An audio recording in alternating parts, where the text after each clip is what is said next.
রবীন্দ্রনাথ সাহা পুরস্কার দিয়ে সম্মানিত করার জন্য আমি নিজের ধন্য এবং কৃতজ্ঞ। আর মুখার্জি পাবলিশিং এর আমাদের রাখালরাজ মুখোপাধ্যায় মহাশয়, তিনি এই যে ওনার যে আপ্রাণ চেষ্টা, যার ফলে আমরা এখানে আসতে পেরেছি, এর জন্য ওনাকে ধন্যবাদ। এখানে আমাদের মাননীয় সভাপতি নবকুমার কর্মকার মহাশয় আছেন, ওনাকে মাতৃ শুভেচ্ছা। এবং এখানে সোপান দত্ত এবং বৈষান্য চট্টোপাধ্যায়, প্রত্যেককে আমার প্রীতি শুভেচ্ছা। এবং আমার সামনে যারা উপবিষ্ট রয়েছেন জ্ঞানীগুণী ব্যক্তিগণ, প্রত্যেককে আমার প্রীতি শুভেচ্ছা জানাচ্ছি এবং নতুন বছরের শুভেচ্ছা, আশীর্বাদ এবং গুরুজনদের প্রণাম। এখন ব্যাপার হচ্ছে যে আমি অ্যাকচুয়ালি 42 বছর সরকারি সার্ভিসে ছিলাম। আমি রাজভবন, রায়টাস, নবান্ন, তারপর বিকাশ ভবন, ইন্দিরা ভবন, বিভিন্ন জায়গায় পোস্টিং হয়েছে। তারপর কেজিআই কমপ্লেক্স, তারপর দিল্লি রাজভবনের চাপে ছিলাম।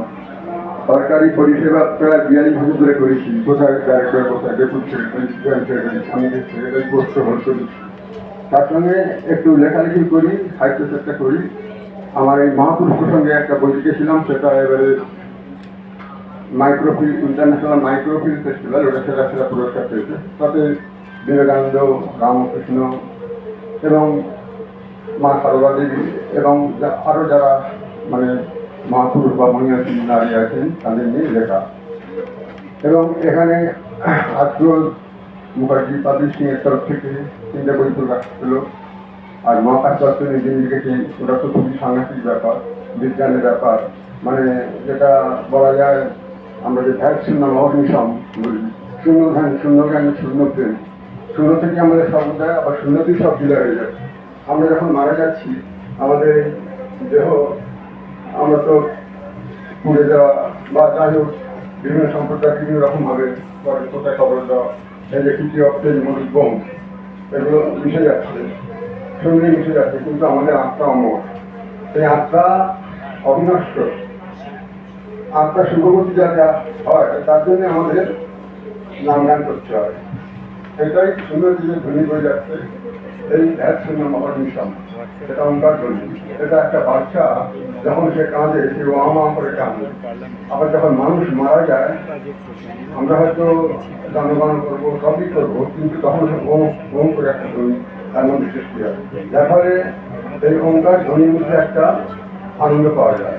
এখানে কবিগুরু রবীন্দ্রনাথ ঠাকুর রয়েছেন, উনিও মহাবিশ্ব সম্পর্কে অনেক সুন্দর সুন্দর কথা লিখেছেন, কবিতা লিখেছেন, ওনার প্রবন্ধ আছে। আর এখানে পুরস্কার দেওয়া হল স্বামী বিবেকানন্দ, ডক্টর মহেন্দ্রনাথ সাহা, তারপর রবীন্দ্রনাথ ঠাকুর, রবীন্দ্রনাথ পুরস্কার। এগুলো সবই মানে ওনারা মহাপুরুষ, মহামানব। এই পুরস্কার পেয়ে আমরা ধন্য। এবং আমাদের রাখালরাজ মুখোপাধ্যায়, উনি যেরকমভাবে সেবামূলক কাজ করে যাচ্ছেন, উনি নিজে একজন জ্ঞানগুণী ব্যক্তি, তার সঙ্গে সাহিত্য চর্চা করেন, তার সঙ্গে সেবামূলক কাজ করেন। সেবা হচ্ছে পরম ধর্ম। আমরা যদি সেবা করি, যেটা বিবেকানন্দের কথা বলতে হয় যে গরুপে সম্মুখে তোমার কারিত তার প্রতিদৃষ্ট, জীবের প্রেম করে যেজন সেইজন সে উৎকৃষ্ট। আমাদের উনি বলেছেন যত্নশীল তত্ত্বশীল, মানুষের সেবা করতে হবে, এমনকি সেই সেবাটাকে আরো প্রসারিত করে দিতে হবে।